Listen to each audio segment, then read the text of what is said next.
Hello, footy fans, and welcome back to the Chip and Chase podcast here on this lovely Wednesday afternoon, heading into Origin Game 3. Really excited for the decider tonight. But before we get to the decider, of course, we have to go in and talk a little bit about some Supercoach, which if you guys can see up on the YouTube, if you're watching along on YouTube, if you're not, if you're just listening on an audio platform, head over to the YouTube channel at Chip and Chase.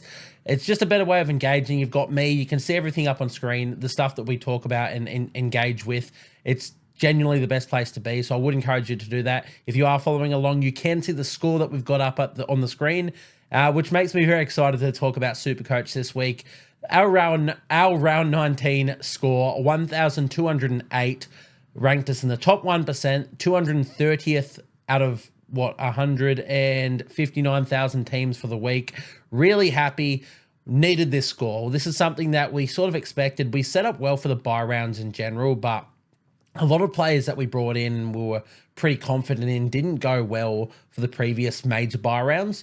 Heading into this one, though, sitting here with a squad that I thought was amazing, and a lot of people described round 19 as probably the hardest major bye round to really get a good score, or really have the numbers in general. So to head into this round with 17 players and a really good 17 players too, not really many bums in there, it meant we were able to come up with this massive score. As I said, 230th for the round.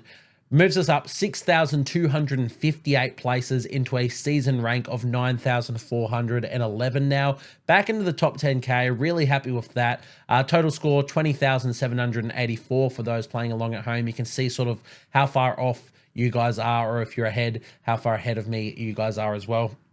So, yeah, this is something that we really needed. Heading into round 20, it gets a bit harder. Lots of Sharkies players in my team, a Dragon, a Eel, all of those teams on the bye this week. So we're sort of scrounging for numbers, but from what I've gathered, I'm definitely not the only one in that boat. I think there's a lot of people sort of sailing that ship with me.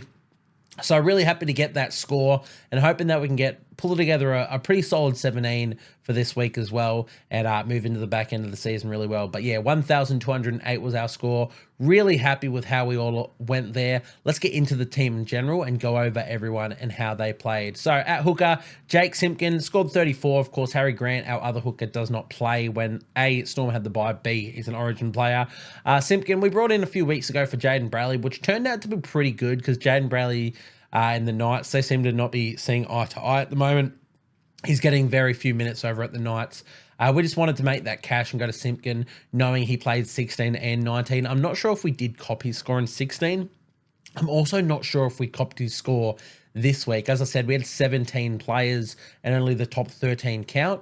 So his 34 might have been one of the scores that made way for us this week. I'd assume it would be, but we'll go through. Regardless, 34 points. Again, it's a number. He did a job. If we did get that score, it's something at least. But moving into the front row, as we said, Harry Grant didn't play, so the other hooker is ignored. Jack DeBellin, 67 points in the front row. Really happy that we owned him. I think from about round 6 or something, we jumped on him really early.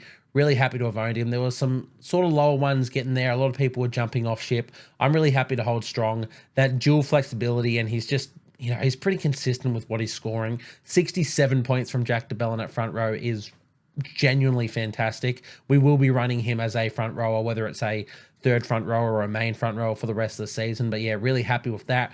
Samuel Afinu, 48. I thought he would have went a bit better. I thought he was going to update and get that try assist that I think it ended up being awarded to Jareen Buller, which, as an NRL fan and how NRL stats are awarded, I agree that's a Jareen Buller try assist. How Supercoach does their stats, though, it's very subjective how they do that sort of stuff. And based on Supercoach / Fox League stats, I thought Samuel Afinu might have got that. He did not, but still 48 points. I assume all of that was in tackles. Tigers were run off the park by the Sharkies. Look, we take it. Again, we're just happy to get some around that 50 score from him, especially in a bye round like that. So happy for that. Terrell May and Adam Fanua-Blake, our other front rowers, did not play the round. Into our second row. This is where things could have went better / worse in a few different ways. So as you guys can see, if you're following along, David Fafita ended up with the captaincy for us.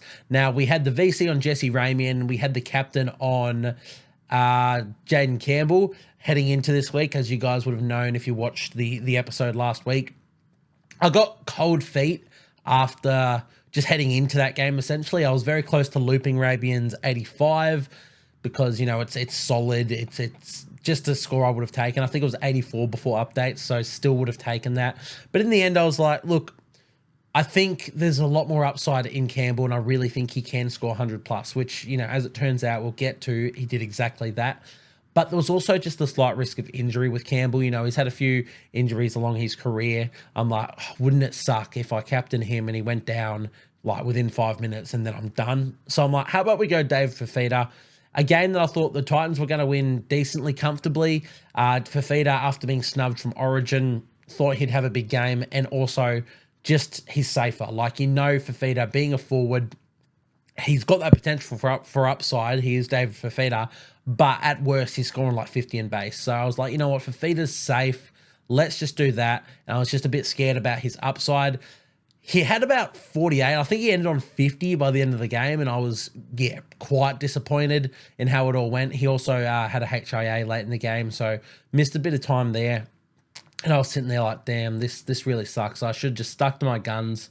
But he updated to 76, which is crazy. 26 points in updates. He must have been awarded the try assist to, I think it was Philip Sami or Jojo Fafita on that right-hand side, sort of where Jaden Campbell made a hit. Sharkies lost the ball. Not Sharkies. The Eels player lost the ball. Would have been Tungo, I believe. Lost the ball. Fafita picked it up, skipped across field, beat a few tackles, made an offload. It went through like two sets of hands beyond that, and then they scored. I assume they updated and gave Fafita that try assist, which is how he sort of got to those points, which I'm not complaining about as a Fafita captainer. But I don't like how that sort of works. I don't like how you can update that much from stuff like that. I also don't think he should have been awarded those points, but I will take it as a captainer of him. So we move away from that, really sort of happy enough with the 76 doubled to 152 from Fafita. Then we have Britton Nikita, who scored 96, almost, I think he had 100. Oh no, yeah, it was on 99 or something and downgraded a little bit. Really happy with that. The Sharks, as we said, put on a bit of a run against the Tigers. Really good. He's been doing a lot of good stuff. A lot of people were looking to jump on him a few weeks ago. We've had him through the highs and lows, but really happy to have owned him. A lot of people were also talking about potentially selling him coming into the next couple of weeks. Got really good value. People want to move to Angus Crichton. It can be a very sideways trade to go straight across, not using much cash at all. I'm not here for it. I'm here to own Britton Nikita for the rest of the season. I like the Sharks' run. I love the way that they played against the Tigers. A lot of people were sort of scared with Nicho Hynes out. How would he fare? Would they go right? Look, they still managed to go both sides of the field, the Sharks. They really, it's a bit hard to get a read on them because it was against a really poor Tigers team, but I'm really happy to own Britton Nikita for the run home, and more than happy with his 96 for the major buy round. Homole Olakawato, 73, one of our trade-ins heading into this week. Really happy with it. It was a bit junk time. He was sort of not doing much, which I expected a bit more. Also, someone who was snubbed from the Origin Game 3 team. In fact, he was dropped while Fafita was just never even picked once. I expected a big one. I knew Manly would get a really good win in here. I was certain of it. 73 points was saved by a junk time try where Luke Brooks, the Knights played the ball to no one. Luke Brooks picked it up from dummy half, ran the length of the field, ankle tapped and tackled just before the line. Then it was literally just spread it just through the hands, and Olakwatu he walked over the line, and that's not an exaggeration. So really good to get those junk time points, and it works well for our trade-in. And really happy to own him heading into the back end of the season as well. 73 points from him. Bo Fermor on our bench, 60 points from him. He's doing a job. I'm not sure I'm going to trade him. I've been tossing up essentially the entire season, and even now I'm still sort of tossing up. Do I get rid of him? Do I not? He's been there since day dot, and he's doing a great job, especially now with that center wing duel. I think he may come in very handy with that flexibility. So we might potentially keep him, but we'll have a look at trades a bit later on. But 60 points from him, happy with that solid score. Josh Curran, Viliami Fafita did not play. Dylan Brown at halfback, 52 points. Look, it is what it is. Parramatta never really looked to be in it. Look, they didn't actually go that bad, but I really thought that the Titans sort of just got them back into the game, or really took the pedal off. And Dylan Brown, look, he's a good player, and he's been doing pretty decent this year. He always scores around this sort of 50 to 60, even without many attacking stats. So we take it. He's going to be someone that we look to sell, not this week, probably next week to Nathan Cleary is what we're looking at. Potentially a Daly Cherry Evans pod play as well is something that I'm tossing and turning about. I need to make a lot of moves. If everybody goes Cleary, am I going to be left behind, or can I make up ground somewhere else? We'll have to see. I'm thinking Dill Brown to Cleary next week. But hey, he's done well for me all season, and a 52 in this round I was happy with that. Sam Walker did not play. Into our 5/8s, we had Jai Gray, who we brought in. 64 points. That includes a try and try assist. Of course, the try didn't include a line break. Was that penalty try, which I don't think should have been awarded, but hey, what can you do? Happy to have it awarded as a Dry Grey owner. Look, not the best score. Makes me a little bit nervous playing him in future matchups. They do have the Tigers this week, and I'm short on numbers, so I'm sure he will get a reserve or even starting for us heading into this next round. But look, we'll take it for the round, 64 points. We will just take that, happy as one of our purchases. I was hoping for a bit more out of him, though. But he's sitting there with a decent break even now, minus 33. He'll look to make a lot more cash, hopefully in the next couple of weeks.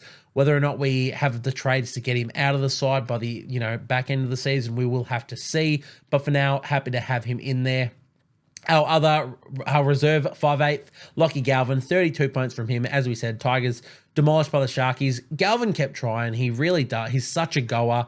He looks so good. Plays well above his weight. I think he's going to be, if he can get just a good squad around him. It's such a shame that that he's sort of dealing with this being in a Tigers team, because I don't know what it is about the Tigers too. Like, their roster, a lot of their roster isn't up to NRL standard, and that's fair enough. The outside backs, I think, need a lot of work. But even their front row, I think they're very inconsistent. Stefano and David Clemmer, I think both had really good moments this year, but I think they've been really inconsistent. I think they're both on decent wickets. People are saying if they lose Stefano, it's the end of the world. I'm not sure it is. For the money that he wants and other clubs are offering and how inconsistent he is, I know he can be a gun, but look, I don't know. We'll have to see what the Tigers do there. I feel for Galvin, though, because he really tries his heart out there. 32 points from him. Might have been one of the scores that made way for us this week, so won't say too much about that. We are looking to probably sell him. Nothing against him. If you are holding Lockie Galvin, you're actually in a good boat. Like, Tigers don't miss any games for the rest of the season. He's pretty consistent. Like, he does score relatively well against all sorts of clubs. Like, even 32 this week with no attacking stats is not even bad base. It's not awful. You can live with that, occasionally. But high break even now, and just with the moves I want to make, I will be looking to probably move him on. But yeah, we'll talk more about that in a bit. Into our centre wings, this is where the damage was done for our team this week. Jesse Ramian, as we said, we had the vice captain on. Wish we put it on another Sharkies outside back, which we'll get to. But 85 points from Ramian, really happy with that in the end. Didn't loop it as we said, but yeah, we outlined him in the pod by last week as well. Had him since day one. One of my absolute faves for my team. He'll probably be my first pick like every year. I just love how he plays his footy, and no one tends to own him. So yeah, 85 points. Love that. Ruben Garrick, 102 in that Manly demolition against the Knights. Could have been more. He was taken off with about 20 minutes to go with, apparently he was sick. It was a bit weird. I assumed Tom Trebojevic would get a spell in this one, but not the case. They gave Ruben Garrick the early shower. 102 points. Yeah, can't complain about tons. Unfortunately, Greg Marju's 14 in a week, that everybody was like, yeah, having a Greg Marju, like a gun centre wing like him for this major bye round, be really good. 14 points. He was injured in this game, and Knights were really poor and Manly were great. So, fair enough. But 14 points, yeah, very much made way from my scores, which is, sometimes I can cop that because, as I said, he's a gun that everybody else sort of really wanted to own or did own. And for them, they're like, okay, if we're scraping numbers, Greg Marju's the least of their worries. And then they get 14 and they may not have the depth that I did, that score drops out, so you get stuck with that. So I'm okay with having low scores when I have depth in these sort of weeks, and Greg Marju happened to be that with his 14. Cal Ido, on the other hand, finally got a long-awaited try, which was good. We did put some money on him and Ramian to score, got up on that, which was really good. 78 points from him. Yeah, I mean, what can you say? He's a gun. Cal Ido should have a decent break even now. 38, not too extensive. Obviously on the buy at the moment anyway, so not to worry there. But yeah, happy for that 78. Dom Young did not play. Ronaldo Mulatalo, 136. The buy that we brought in a couple of weeks ago, finally paying off. He's had some low ones, but this is what we brought him in for. Yeah, love that. I'm not sure what... Oh, oops, I've just taken a reserve off. What ownership is he sitting at? 22% of teams. Yeah, okay. So he's decently highly owned. Been sitting here with... Yeah, I might have brought him in for a 41 and a 31, but then, yeah, this 136, it pays me back. So really happy for that. If only we VC'd him instead of Ramian, but it was never really on the card, so I won't complain about it too much. But yeah, happy for that. Tolotau Kula still in our side, obviously injured, did not play. Into our fullbacks. This is where the team went insane. Jaden Campbell, who we brought in heading into this week, 111 points. If only we kept the captain on him like we planned. But again, I'm not going to complain too much. We had a great week regardless. But yeah, this is why we brought him in. Really happy with that. I see him staying at that 5/8 role for the Titans for the rest of the season and potentially long term. I didn't really see him as anything other than a fullback with his frame and the way he plays at fullback. I thought he was just out and out. But he's just got that natural ball playing ability, that natural almost just instincts about his game. I love the way he sort of goes about it, and seeing him play the way he's been playing at 5/8. I assume he just stays there, which is great because he's got that fullback 5/8 dual, minus 30 break even. He just made 120k and he's still going to make a shit ton more. Love to have him. I think he'll be my 5/8 for the run home. And if people didn't get on him, I don't think it's going to be really hard to get to him now. What's his ownership? 14% of teams. So a few people did jump on him last week, which is really good for them. If you don't get on him now, you're missing out, and it's going to be a tough run home, I reckon, though. But 111, love that. And lastly, Lehigh Hopawate. This one was unexpected. I assumed Lehigh's score would just be one of those that just dropped out of my team. 132 points on the wing. Amazing stuff. I do love that I made the meme over on Instagram. You know, super coaches and fantasy fans seeing Fletcher Sharp and Lehigh Hopawate named on the bench 2 weeks ago. And then 1 week later, they're starting again, and Lehigh Hopawate scoring 132 points. Originally, I had all my plans set that he was just the first trade out of my team. I'd go him straight to Reece Walsh. I've had to revamp those trade plans. Now with a break even of 3, Titans coming up, I think I'm going to hold on to him for 1 or 2 more weeks. Let him get a bit more cash. The way Manly played, he's been named on that wing again. I assume he can just keep scoring tries like he was and playing the way he was, and we can get a little bit more cash out of him. But that is how the team shaped up. Let's go through quickly the round 20 team lists. Try and run through this real quick. For the Raiders and the Warriors to start, the Raiders welcome back Jamal Fogarty at halfback, which is massive for them. Seb Chris comes back in at centre for Albert Hopawate as well. The other man into the side, Zach Hoskins, also returning from injury, which is great because I'm a massive Zach Hoskins fan, one of my favourites, knocking about. So really good ins for the Raiders, which makes me a bit worried as a Warriors supporter. The changes we have made, Tane Tuapiki comes in at fullback for the injured Charles Nickel Klukstad. Ali Leotau, I thought it was Leotawa, comes into the centres, where Roger Tuivasa-Sheck then moves to the wing for Marcelo Montoya. Love this. I'm a massive Ali fan. I think he's going to be one of our gun centres going forward. And Roger on the wing, I wasn't too impressed with him when he played wing earlier this year. A lot of people were because what he scored a try. I think people really need to actually watch the game a bit closer. His defensive issues were worrying, but I think he's won a premiership at wing. He's been a Dally M winger of the year. He can play wing at a high click. He'll get his hands on the ball more, get more run meters, which I think we need out of him. It also means just getting Ali into the team, which I am really happy for as a Warriors fan. But for a Supercoach perspective, Ali could be a decent downgrade option. I'm not too sure what the news on, what's his name?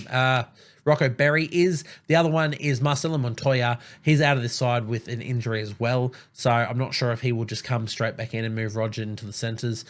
Something to think about there, but Ali Leotau could be a decent downgrade option. I like the Warriors run home. I think they're fighting for the finals, and he's just a gun player at a decent price.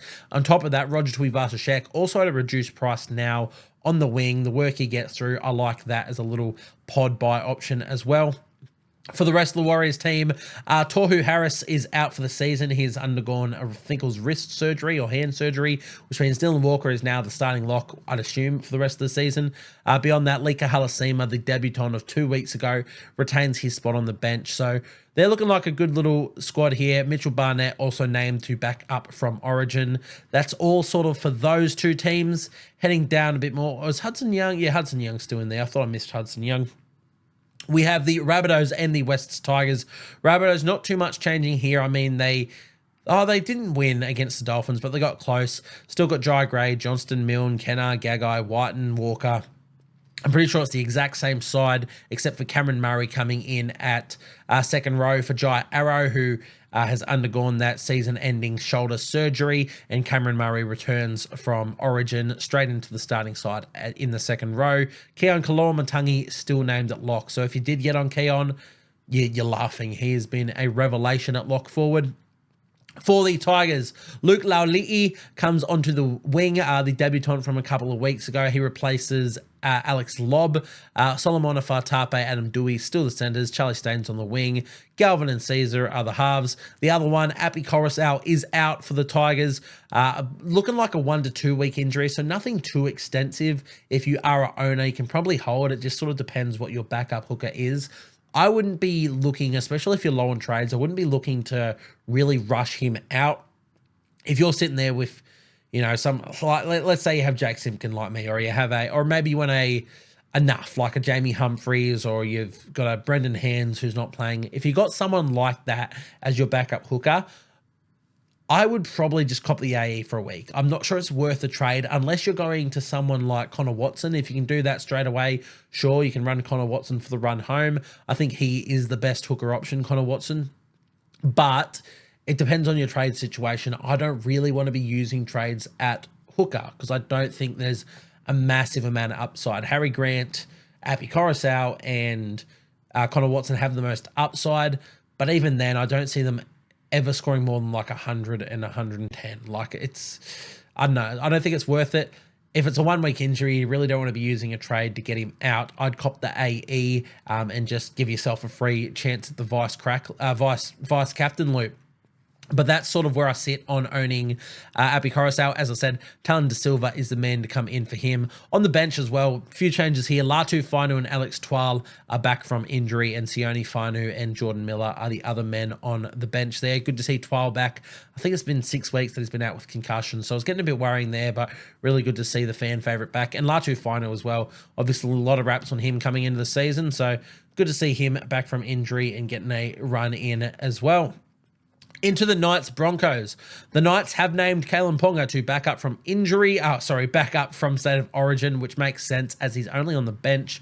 Christian Mapapalangi stays on the wing. Greg Marju named despite his injury last week. Gagai and Best are the centres, so both of them also backing up from Origin, which the Knights need. If they make finals, they need to be playing their best side. Will Price remains in the starting side at 5'8", so lucky to anyone who brought him in. Hopefully he can keep that spot, but I'm a bit worried about Tyson Gamble taking that back from him in the coming weeks, but you should get at least another game out of him there and another price rise if you did bring him in. The forward pack, Kai Pearce-Paul starting at second row again, and Dylan Lucas coming off the bench, which is very interesting. That could change come game time. I don't really understand that. I think Dylan Lucas has been the Knights' best forward by a country mile this season, to be honest. So, we'll have to see if there's any changes there.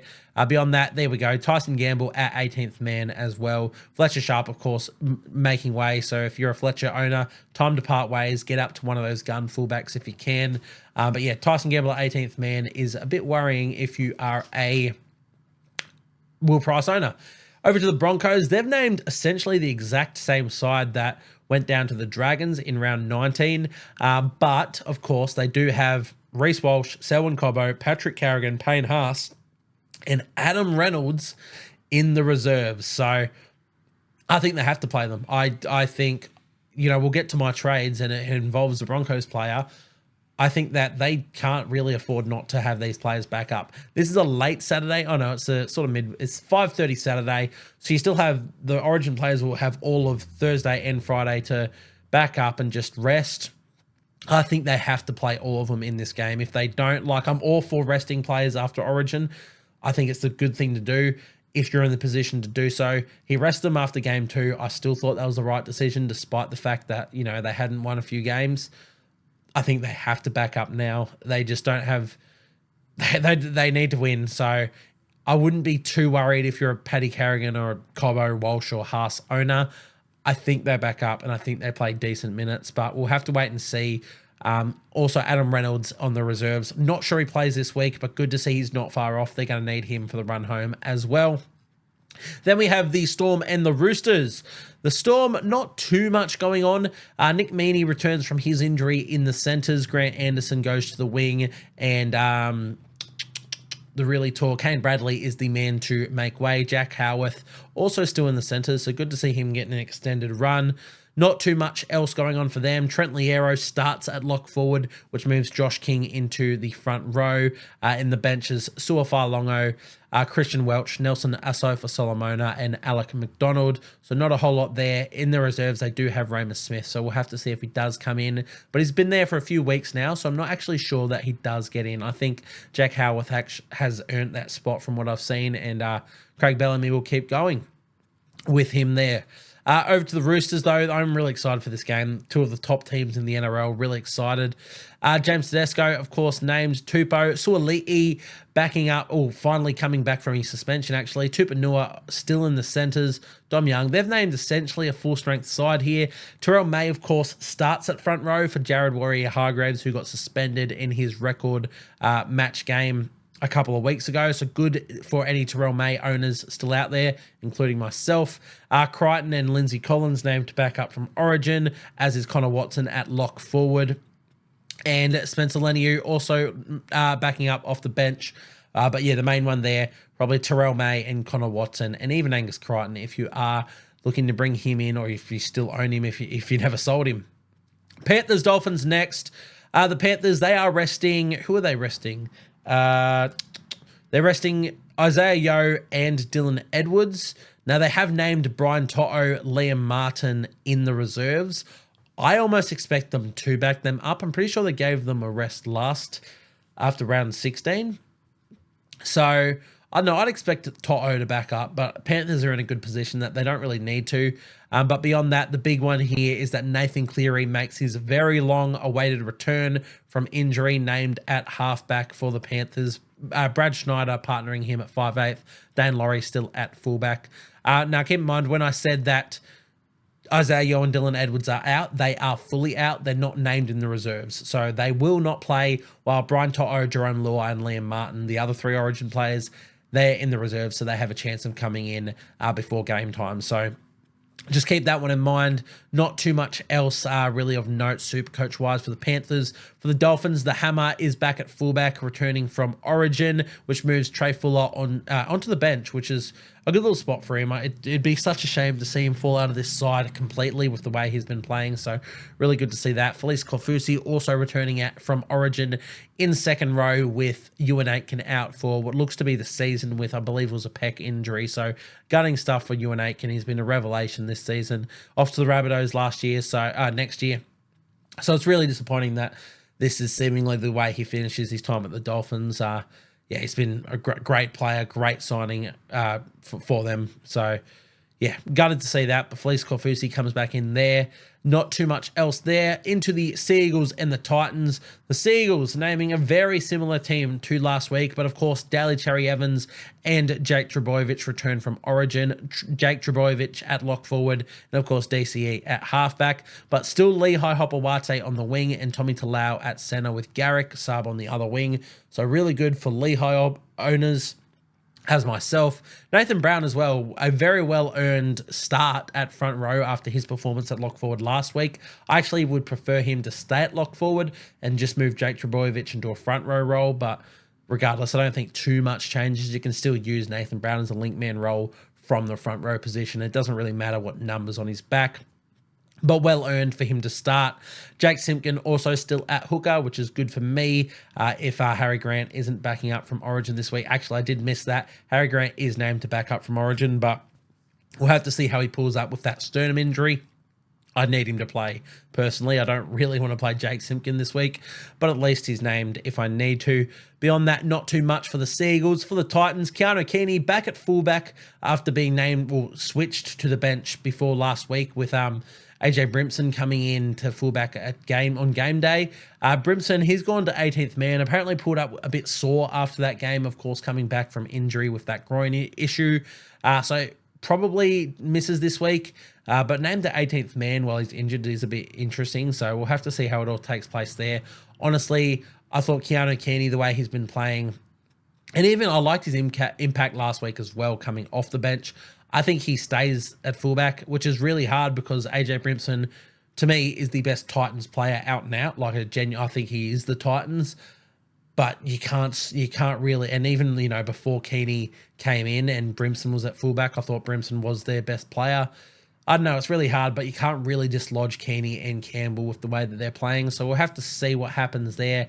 I don't think Jaden Campbell gets dislodged, and that's sort of all that matters to me as an owner. But anybody who went Keanu Keeney, very interesting stuff there. Not too much else for them. Mo Fodawaker also named to return from Origin at front row. Let's move into the Cowboys and the Bulldogs. For the Cowboys, they've named, the sort of side that they keep on naming during these Origin times. It's lots of reserve grade players here. Jackson Purdue, Liami Vailea, Braden Burns, Jake Clifford, all these players sort of in. Sam McIntyre at starting lock. Tamalolo starts at front row. And their bench is Harrison Edwards, Tom McHaley, Jamal Shibasaki, and Griffin Neem. But, of course, their reserves include Ruben Cotter, Reece Robson, Jeremiah Nanai, Tom Dearden, and Valentine Holmes. So 5 of their Origin stars are amongst the reserves. Again, I'd expect them all to come in. Maybe they could rest like a Reece Robson or a Ruben Cotter, but I'm not too sure. I think that they all play. Cowboys are also fighting for a spot in the 8 this season, so I think they need to play their best side where they can. But we'll have to wait and see for any owners of those players. For the Bulldogs, not too much going on here. Stephen Crichton named to back up from Origin, as is Matt Burton, who, of course, you'd expect as he's only 18th man. Josh Curran starts at front row, which is interesting. Of course, Max King out for a few weeks. It could even be the season for Max King with that injury there. I can't remember exactly what he did, but he's out. He's out, definitely. So good to see Josh Curran get the start. Hopefully that means increased minutes and just good stuff for Supercoach, as I'm still an owner. But we'll have to see. Their interchange is Bailey Hayward, Pawasa Farmasili, Curtis Morin, and Lipoi Hopoi. I probably stuff that up every time I do it, but we gave it a crack. But yeah, interesting stuff there. And that is all for the Team List Tuesday changes of round 19. Let's go into the trades, shall we? Now, before we go into, let's start with the most traded in players and most traded out of the week. So most traded in, the number one most traded in player this week, Tom Trbojevic. I mean, it makes sense. He came back and he scored 119 on that bye round. He's a gun. If he is the man that you're looking to run the run home with, makes a lot of sense. We will be talking a little bit more about Tom Trbojevic in a bit, so I'll sort of gloss over him a little bit more now. Number 2, Nathan Cleary, the next most traded in. A lot of people just looking to go early. He's the best player in Supercoach. He's the best player in the NRL. Had a bit of a down season this year, fair enough, but it's still Nathan Cleary. Yeah, if you want to go early, go for it. But he does have a 180 break even, I believe. 189, even worse than I thought. I'm looking to give him a week and then maybe pick him up next week. But it's against the Dolphins. He could go huge. He's at a decent price of 805. He started the season at like 900K. I'm still looking to wait a week, but I can see the appeal in going early. Tavita Pangai, he's the next most traded in. I like it. I really like how he played for the Dolphins. I loved his minutes, just everything about how he's playing. His second row, front row forward duel, which I think is massive.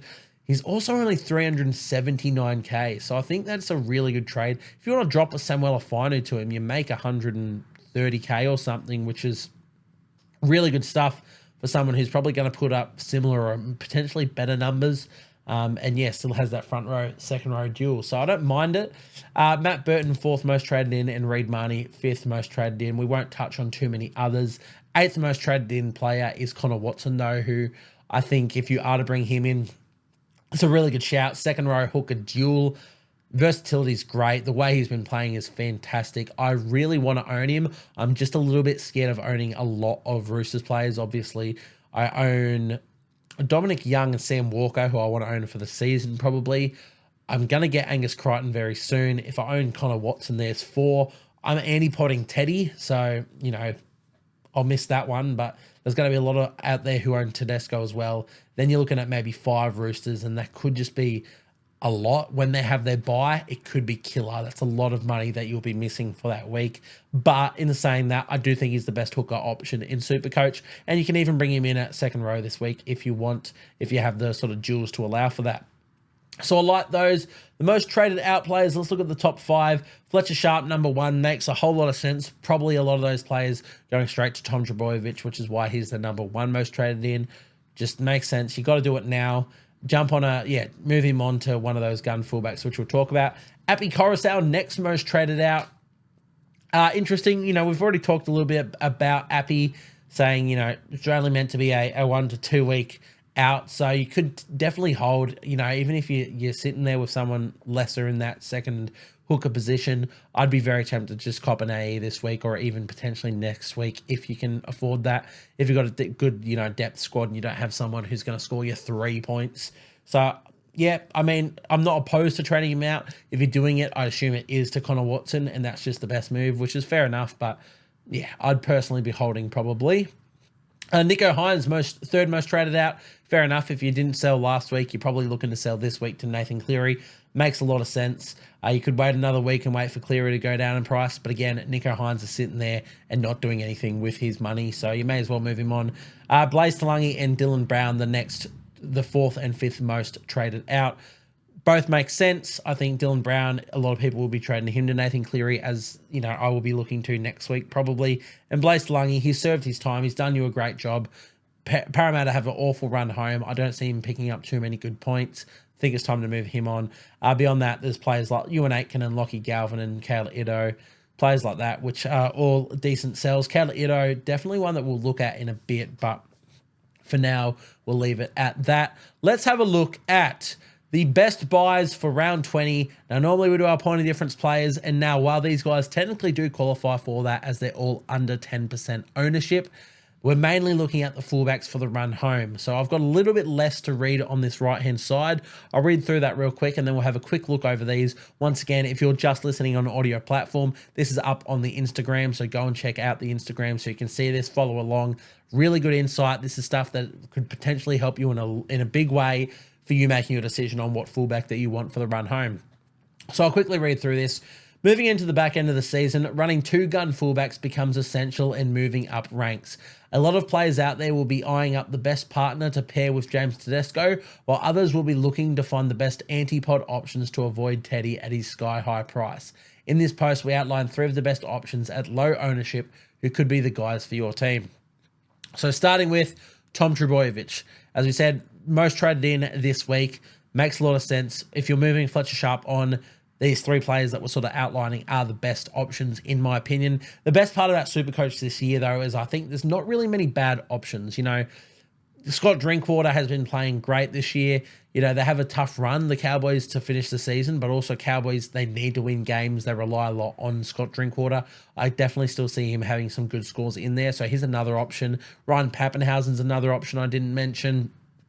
Charles Klugstad's injured, but, he was averaging really good before this as well. There's a lot of great fullback options.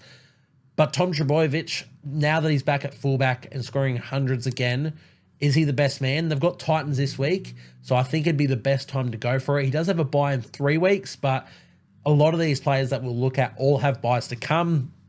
So whether it's next week or the week after or 3 weeks after that, you'll end up playing the same amount of games. I think the Storm don't. So if you wanted to go for Ryan Pappenhausen, he's probably the only player that will be playing, like the only real gun fullback that'll play the rest of the season.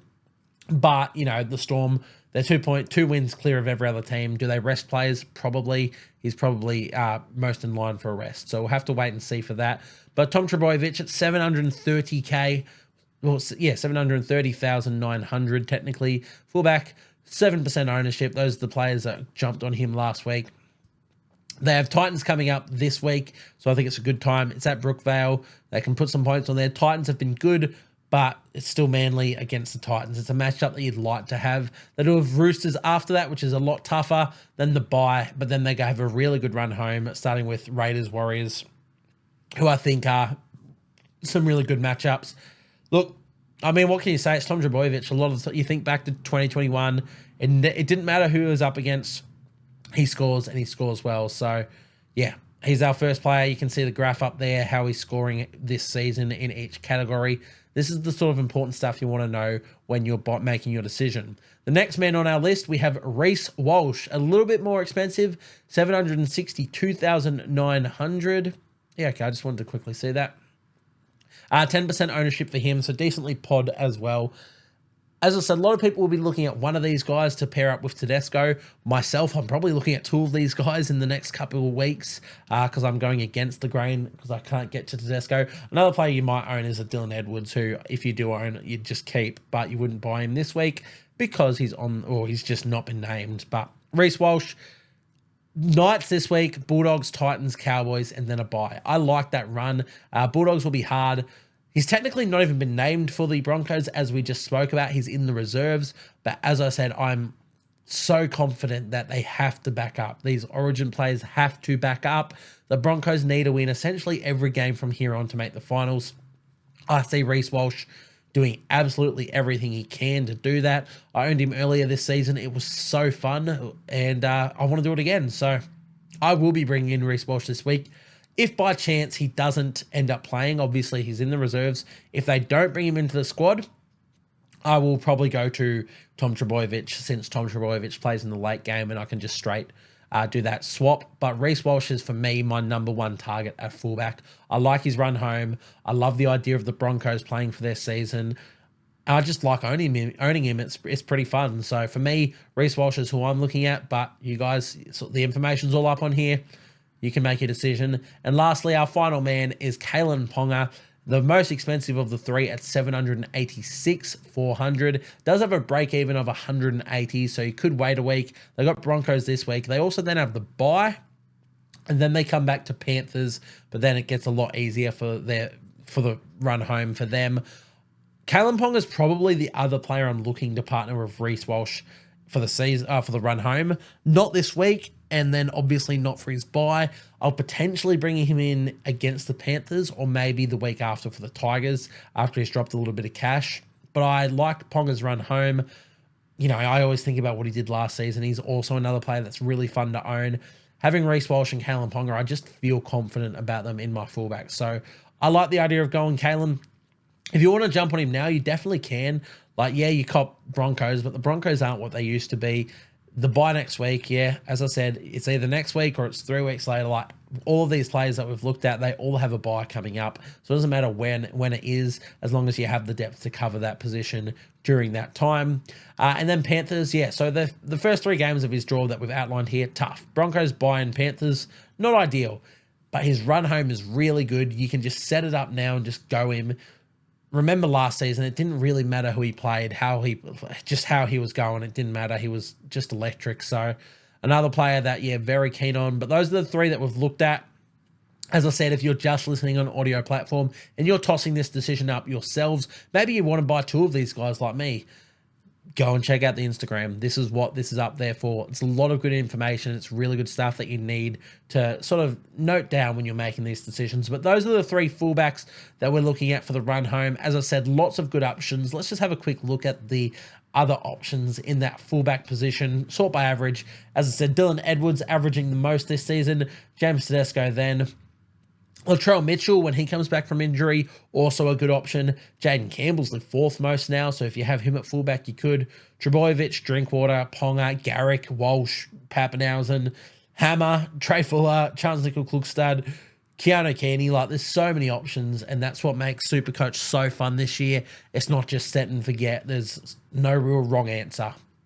But let's move into the trades that I'm personally making. Now, I've ummed and ahed, and a lot of things can still change. We were toying with using a boost this week. I might still, because last year I don't need to make a boost with the trades I sort of want to do. But last year I ended up not finishing. Like, I finished the season with a boost. I just, didn't end up using it. So I'm tempted to do it this week to get my team really set. Now, we're sitting with 9 trades remaining, 512,000 in the bank. The players that we need to get in for the run home, I need 2 fullbacks. So I'm looking at a Ponga, a Walsh, or something like that. There's 2 trades, or potentially 3 for them. I need an Angus Crichton in. There's another trade. Say I can do all of them in 1 hit, which I can't. Let's say I can do them in 4 hits. That leaves me with 5 trades left for the rest of the season. Now, I can't do them in 1 week. Definitely not. I also don't want Ponga this week. But it's just an icky trade situation. So let's start by Reece Walsh. We talked about, I want him in. Now, I could go Lehigh Hopewate to him, but as I said, I want to cash in on Lehigh's money that is incoming. So what I'm going to do is I'm going to trade Lachlan Galvin this week. Means I can put Jaden Campbell back into 5/8, and I'll bring in Reece Walsh. As I said, if Reece Walsh doesn't end up playing, I will just go straight swap across to Tom Trbojevic. But for now, I'm set on Reece Walsh. There is 1 trade. Now, the other thing about this week that we sort of mentioned earlier is I'm low on numbers. I'm missing Jack DeBellin, Britton Nikita, Viliami Fafita is another player in my squad who doesn't play this week. Dylan Brown is another. Jesse Ramian, Kale Ito, Ronaldo Mulatalo, and Tolatau Kula. So 8 players. 8 players I can count. 8 players this of my, top however many we get, top 25, top 27, don't play this week. So it's a pretty tough, no, it's not, it's less than that, isn't it? Anyway, pretty tough week for me. So I do need to trade people out. Now, the players I want, obviously Angus Crichton. Ideally, I'd go Kula since he's out, he's injured. I would trade him. I'll put Beau Fermor down into centre wing, and I'd bring in Angus Crichton. But guess what? I'm 5,300 short of doing that in 1 hit, which would be the absolute dream. So that one is a bit of a killer. So then, of course, we could boost and then get in someone like, let's just toy with the idea of a boost. Let's hit boost. Let's do that again. We'll still go Kula out, Beau Fermor down, and Angus in. So where do we make the money from there on? Who knows?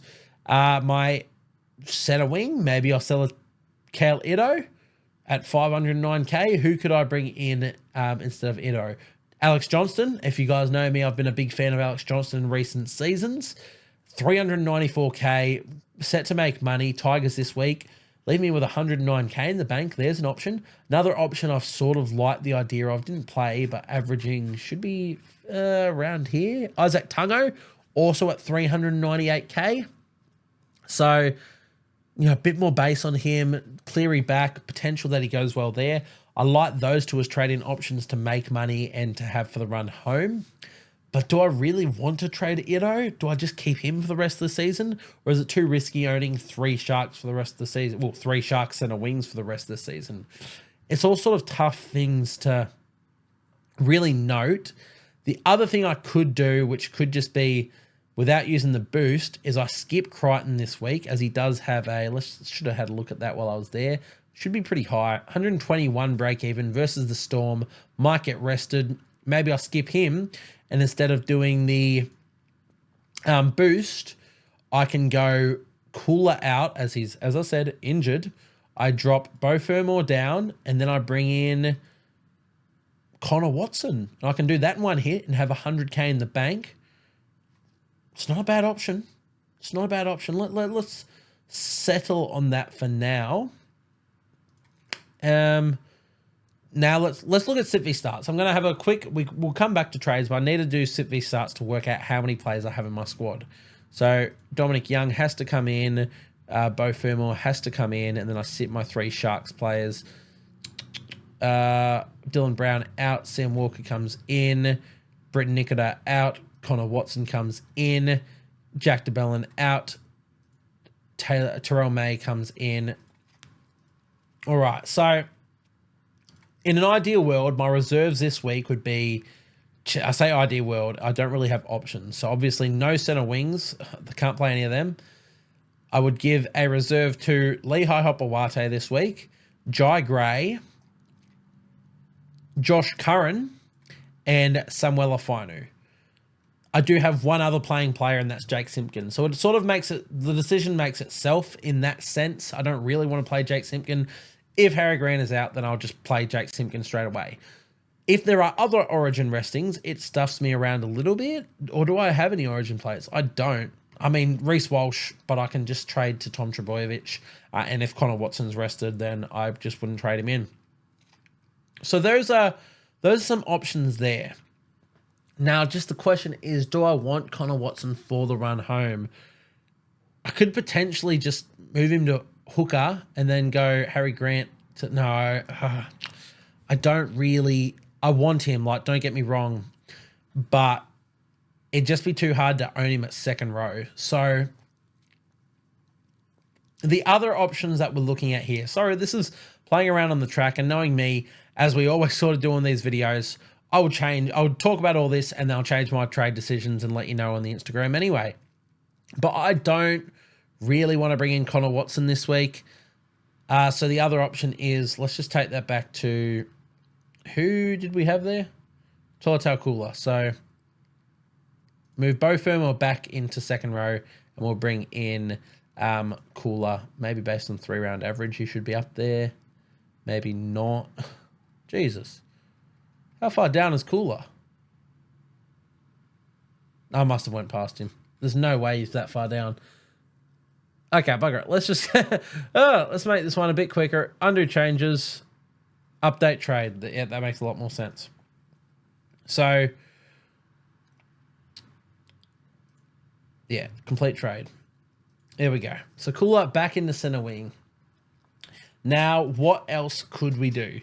I could sell Kale Ito this week instead of Cooler and then bring in Angus Crichton in that one swap as well. That works out all right, but do I want to sell Ito? Not fully. Not really. How the hell is Cooler back in? And oh no, I've stuffed up. Anyway, I'm torn on what to do is mainly what I'm looking at. I'm tempted to boost and do 3 in one big hit. I'm thinking of going Cooler, Galvin, and maybe Ito or Fermor to... I could even go Finu. Maybe I'll go Finu this week to... Let's have a look at that. Let's toy with that. Let's boost. Let's undo changes because it's stuffed it all up, which means that my entire team is going to switch around again. So Galvin out. Campbell up. Samuel Afinu out. Let's just move Viliami Fafita up for now. And what was the last move that we wanted to make? Cooler out. Now let's see what the money's looking like as I bring players in.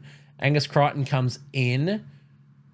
Where's Reece Walsh at? Reece Walsh comes in. I still have 500k in the bank. I could potentially... I have to bring in a center wing based on that, or I could bring in a second row if I moved Fermor down. But I don't really want to do that. Let's move... No, well, let's bring in a center wing, and maybe we just go... Where is he? Maybe let's go Alex Johnston. Leaves me with 105k in the bank. Gives me Crichton this week, Walsh this week. Or I don't boost... and I just go... sorry, not that. Cooler and Galvin to Walsh and Johnston this week. Leaves me with 386k in the bank.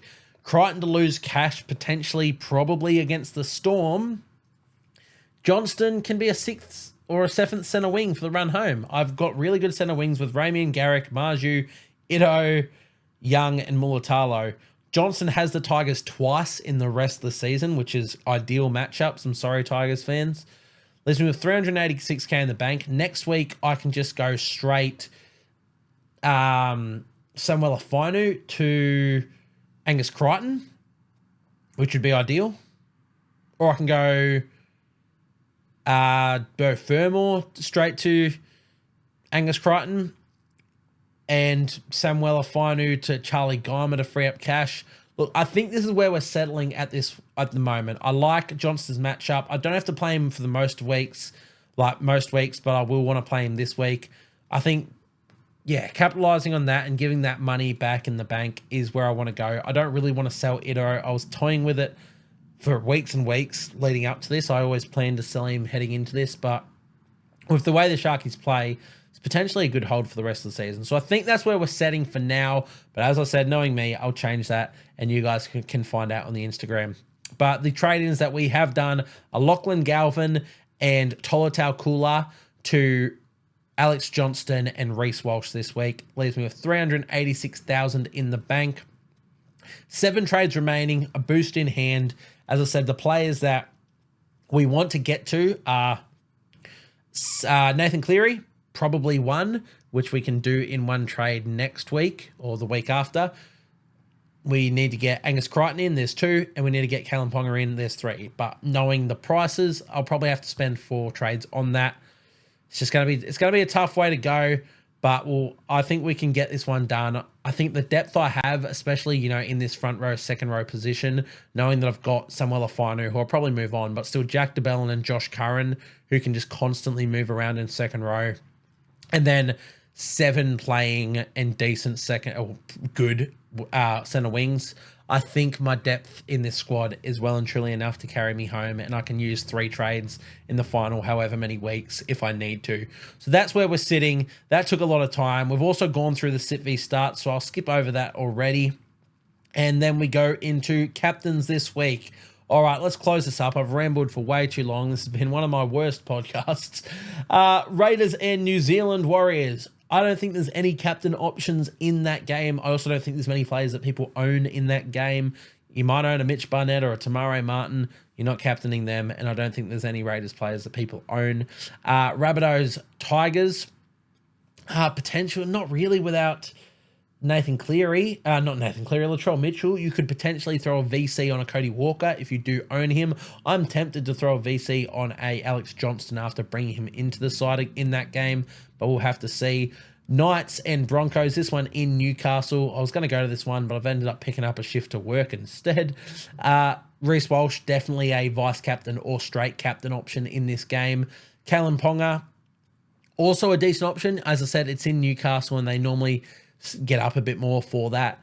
So Callum Ponga, if you have him, also worth a VC or captain look in. Storm and Roosters, I'm tempted to stay well away from this game. I mean, James Tedesco is always decently safe, but against the Storm, it's a bit of a risk. Both 2 really good teams and lots of captain options, but because they're versing each other, I'm going to sit that one out. The Panthers and the Dolphins, if you bring in Nathan Cleary, I love putting the big ball straight captain on him. I think that's a great call. Manly versus Titans, Tom Trbojevic, captain option. Even a Jaden Campbell captain option if you want, but Manly are no slouch, so maybe not. And lastly, Cowboys Bulldogs. I don't think there's anyone in that game, even if you're a Scott Drinkwater owner or whatnot. The Bulldogs defense is too good to really look for a captain in that one. So personally, let's quickly go through and do my sit v starts so I can actually work out who I'm captaining this week. Bang, bang, bang, bang, bang. Walker plays. Nikita out. Josh Curran, yep, you can start. Jack DeBellin out. Terrell May and Adam Fanua-Blake start. What's Samuel Afinu's break even? 71. Maybe I do trade him out. As I said, I'll let you guys know. I won't dwell on that too much more. If you want to find out who I do trade for, head over to the Instagram and I'll let you guys know. My reserves, as I said, are Samuel Afinu, Bo Fermor, Jai Gray and Lehigh Hopewate this week. My captains, or also you could go a Dave Fifita captain against Manly is an option. VC this week, I think I'm going to go the early games. I think I'm going to VC Alex Johnston, which is very bold, but I'm going to do it. And I think I'm genuinely going to captain Reece Walsh against the Knights. It's a bit bold, but I'm going to back that one in, and that's where I sit. So that is where we're going to wrap this one up. As I said, sorry for rambling, but if you've stuck around to the end, thank you guys very much. And yeah, I guess that one will do us. So thank you guys for tuning in. I'll see you guys next time.